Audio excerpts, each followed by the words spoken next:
বালুরঘাট শহর লাগোয়া এলাকায় পার্কের পিপিপি মডেল নিয়ে বিতর্ক। লস প্রজেক্ট ও দুষ্কৃতীদের আখ্যা দিয়ে দায়িত্ব এড়ানোর চেষ্টা বিডিও ও পঞ্চায়েত সমিতির সভাপতির। বালুরঘাট শহর লাগোয়া হোসেনপুর এলাকায় পঞ্চায়েত সমিতির তত্ত্বাবধানে রয়েছে বিশাল বড় আরণ্যক পার্ক, যেখানে এক সময় বড় জলাধারে বোটিং চলত।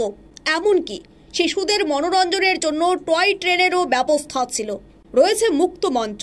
বিগত পঞ্চায়েত সমিতির সভাপতি প্রবীর রায়ের হাত ধরেই এক ভিন্ন মাত্রা পেয়েছিল এই আরণ্যক উদ্যানটি। কিন্তু সবকিছু থেকেও আজ যেন শূন্য এই উদ্যান, কারণ সেখানে আর যাওয়া আসা নেই মানুষের। প্রায় 2 বছর আগে এর ভেতরে যুবক যুবতীদের নানা অশ্লীল কাজকর্মের ভিডিও সামনে আসবার পরেই তড়িঘড়ি বন্ধ করে দেওয়া হয়েছিল উদ্যানটি। এরপর পঞ্চায়েত সমিতির নতুন বোর্ড আসার পরেই তড়িঘড়ি তারা সেটিকে পিপিপি মডেলে রূপান্তরিত করার সিদ্ধান্ত নেয়। তাদের দাবি, এর ফলে নতুন করে আয়ের পথ খুলবে। যদিও এই পার্কটি যে একসময় দুষ্কৃতীদের আক্রয় পরিণত হয়েছিল তা খোদ স্বীকার করেছেন বালুরঘাটের বিডিও। তাই সরকারি সম্পত্তিকে নষ্ট হওয়ার হাত থেকে বাঁচাতেই এমন উদ্যোগ বলে দাবি করেছেন তিনি। কিন্তু সরকারি সম্পত্তিকে বেসরকারি মালিকের হাতে তুলে দেওয়াতেই উঠছে একাধিক প্রশ্ন। কারণ যেখানে বালুরঘাট পুরসভার অধীনে দুটি পার্ক দিব্যি চলছে, যার আয়ু যথেষ্ট রয়েছে, ঠিক সেই জায়গায় পঞ্চায়েত সমিতির আওতায় থাকা একটি পার্ক চালাতে কেন হিমশিম খেতে হচ্ছে কর্তৃপক্ষকে?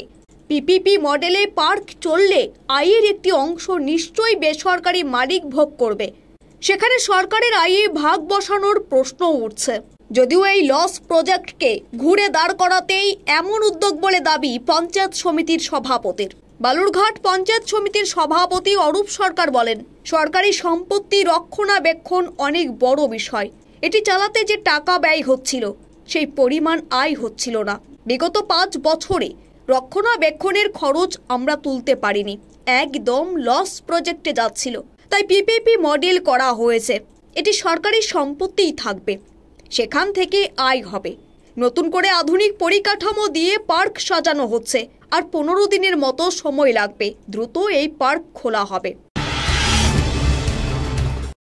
কেন? এই কারণেই সরকারি সম্পত্তি রক্ষণাবেক্ষণের একটা ব্যাপার থাকে কিনা, তার জন্য ব্যাপক পরিমাণে একটা ব্যয় হয়। যে টাকা আমাদের ব্যয় হয় সে টাকা আমরা আয়ও করতে পারি না। এক্স্যাক্টলি সেই কারণে পিপিপি মডেল। রক্ষণাবেক্ষণ করতে যে পয়সাটা লাগতো সেটা ওখানে আমরা বিগত 5 বছরে তুলতে পারিনি। একদম লস প্রজেক্ট। সরকারের সম্পত্তিতে সরকারেরই থাকবে, সেখান থেকে যদি আমরা আর্ন করতে পারি অসুবিধার তো কোনো নেই। একদম নতুন করে সাজানো হচ্ছে, আর নতুন করে সুসজ্জিত করা হচ্ছে, একদম নতুন করে। কাজ যতদিন চলছে আর কি, আরো লাগবে, দিন 15 লাগবে। বালুরঘাটের বিডিও সম্বল ঝা জানিয়েছেন, আরণ্যক পার্ক পঞ্চায়েত সমিতির একটি বড় সম্পত্তি, যার সঙ্গে বালুরঘাটবাসীর ঐতিহ্য ও আবেগ জড়িয়ে। এটি প্রায় 2 বছর বন্ধ ছিল, কারণ পরিচালনা করা যাচ্ছিল না। নতুন বোর্ড এসে সেটিকে হাট ও ঘাট যেমন লিজ দেওয়া হয় তেমন লিজ দেওয়ার সিদ্ধান্ত নিয়েছে। তার ফলে সম্পত্তিটিকে নষ্ট হওয়ার হাত থেকে রক্ষাও করা যাবে ও কিছুটা আয়ু হবে। আমাদের এই আরণ্যক সম্পত্তিটি একটি বালুরঘাটের পঞ্চায়েত সমিতির একটা বড় সম্পত্তি এবং এর সঙ্গে ঐতিহ্যও জড়িয়ে আছে, বালুরঘাটবাসীর আবেগ জড়িয়ে আছে। এটা প্রায় 1.5 থেকে 2 বছর বন্ধ ছিল, কারণ এটা পরিচালনা করা যাচ্ছিল না। নতুন পঞ্চায়েত সমিতি বোর্ড এসে তারা সিদ্ধান্ত নিয়েছে যে এটা যেমনভাবে আমরা হাটঘাটগুলো লিজ দিই সেটা লিজের মাধ্যমে চলবে, তাতে পঞ্চায়েত সমিতির ওন ফান্ডেও আর্নিং হবে, প্লাস সম্পত্তিটা যে বন্ধ ছিল, বন্ধ থেকে নষ্ট হচ্ছিল, দুষ্কৃতীদের আখড়া হয়ে দাঁড়িয়েছিল, সেটা যেন না হয় তার বিরুদ্ধে ব্যবস্থাও নেওয়া হবে, প্লাস আমাদের কিছু পঞ্চায়েত সমিতির আর্নিং হবে।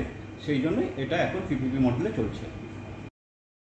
পিন্টু কুন্ডুর রিপোর্ট, স্টার সংবাদ, বালুরঘাট।